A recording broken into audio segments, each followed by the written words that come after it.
Hello friends, જય માતાજી। આજે હું બનાવીશ ગાજરનો હલવો। મેં અહીંયા 1 કિલો ગાજર છીણીને લીધા છે। હવે એને હું થોડા ફ્રાય કરીશ, એટલે શેકાઈ જશે ને તો પાણી બધું બળી જાય પછી આગળની। આ 1 કિલો ગાજર છે જે મેં છીણીને કમ્પ્લીટ કરી લીધા છે। પહેલાં એને ધોઈને છોલી લીધા છે ઉપરના, અને પછી એને છીણી લીધા છે।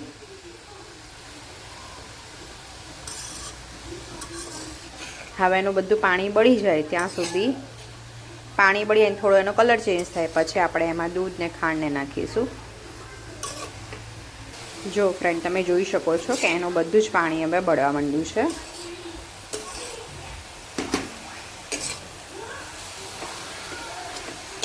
અને કલર બી ચેન્જ થઈ ગયો છે। હવે આપણે અહીંયા દૂધ રેડીશું। કિલો ગાજર છે એની સામે મેં 400 થી 500 ગ્રામ જેટલું દૂધ જે છે ફૂલ મલાઈવાળું છે, એટલે આમાં માવો નથી નાખવાનો, માવા વગરનો બનાવું છું, જેથી મલાઈ હોય છે મલાઈનો જ માવા જેવી કણીઓ થઈ જાય છે। તમે જોઈ શકો છો કે મેં જે ગાજર લીધા છે એકદમ ડૂબી ગયા છે દૂધમાં। હવે આને આપણે એકદમ દૂધ બળી જાય ત્યાં સુધી પાછો શેકવાનો છે।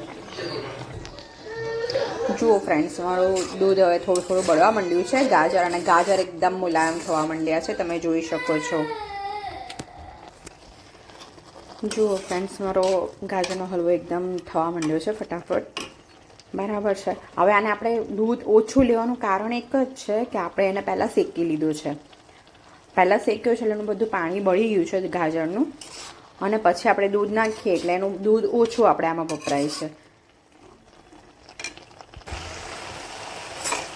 જો ફ્રેન્ડ્સ, જોઈ શકો છો બધું દૂધ બળી ગયું છે।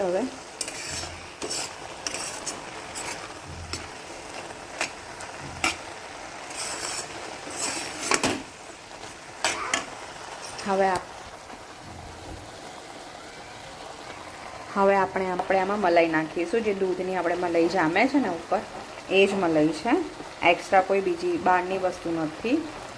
એ મલાઈ નાખીશું એટલે આ મલાઈની કણીઓ બહુ જ મસ્ત માવા જેવી થઈ જશે। મેં 2 ચમચી નાખી છે। આપણે કિલો ગાજર હતા એની સામે આપણે 1 વાટકી ખાંડ નાખીએ છીએ, જોઈ શકો છો તમે। ખાંડ જો તમને વધારે ભાવતી તમે નાખી શકો છો, પણ અત્યારે જો કે બધાને મીઠું ખાવું ઓછું ગમે છે। હા, તો સિઝન છે એટલે ગાજરનો હલવો ખાધા વગર ગમે નહીં, ચાલે નહીં, એટલા માટે, બરાબર છે। હાલો ફ્રેન્ડ્સ, હવે આપણે આમાં નાખીશું ઇલાયચી।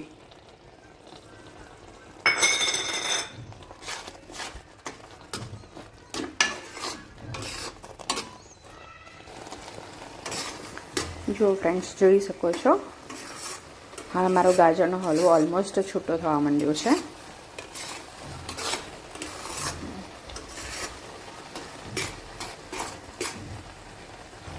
હવે ગાજરનો હલવો થઈ જવા આવ્યો છે, એટલે હવે હું એમાં બદામ નાખીશ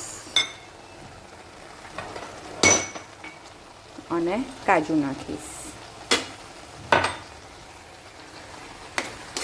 આ ટાઈમે કાજુ બદામ નાખીએ છીએ ને તો કાજુ બદામ બી મસ્ત એ અંદર મિક્સ થઈ જાય છે, અને ગાજરની મીઠાશ એમાં આવી જાય છે, એટલે બહુ સારું લાગે છે ક્રન્ચી ટેસ્ટમાં।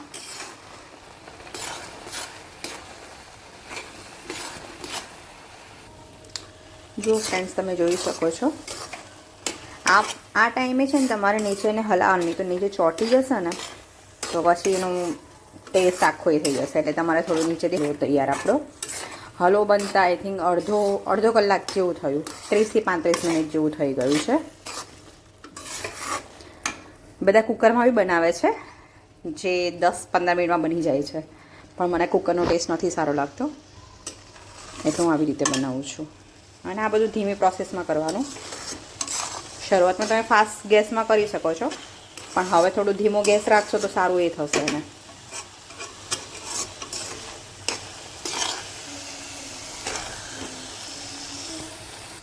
ફ્રેન્ડ્સ, મારો ગાજરનો હલવો રેડી છે। હવે આ પ્રોસેસ પર થોડું આપણે અંદર ઘી નાખીશું।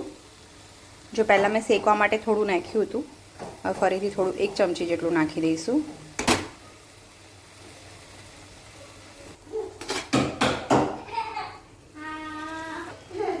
મેં આમાં 1 ચમચી ઘી નાખ્યું છે, તમે જોઈ શકો છો. ઘીથી આનું બહુ સારું છે અને શિયાળામાં ઘી જેટલું વધારે ખવાય એટલું સારું છે. ઘી છે, પછી વસાણા છે. મારા બાળકોને નથી ભાવતું એ બધું, એટલે એમને હું આવી રીતે ખવડાવું છું. ઓકે ફ્રેન્ડ્સ, તમે જોઈ શકો છો. જુઓ, હલવો મારો કડાઈને છોડી દે છે, એટલે આપણો હલવો રેડી છે. હવે આપણે એને બીજા વાસણમાં કાઢવું હોય તો કાઢી શકીએ છીએ. જોઈ શકો છો ફ્રેન્ડ, મારો ગાજરનો હલવો રેડી છે. હવે એને તમે ગરમા ગરમ બી સર્વ કરી શકો છો. થોડું રૂમ ટેમ્પરેચર પર આવે પછી બી તમે સર્વ કરી શકો છો. આના તમારે પીસ ચોસલા પાડવા હોય, પીસ કરવા હોય તો તમે ઘીવાળી થાળીમાં આને પાથરી દો અને એને રૂમ ટેમ્પરેચર પર સેટ થવા દો, અને પછી એને કટ કરીને બરફી ટાઈપ બી ખાઈ શકો છો, બરફીના જેમ. ઓકે.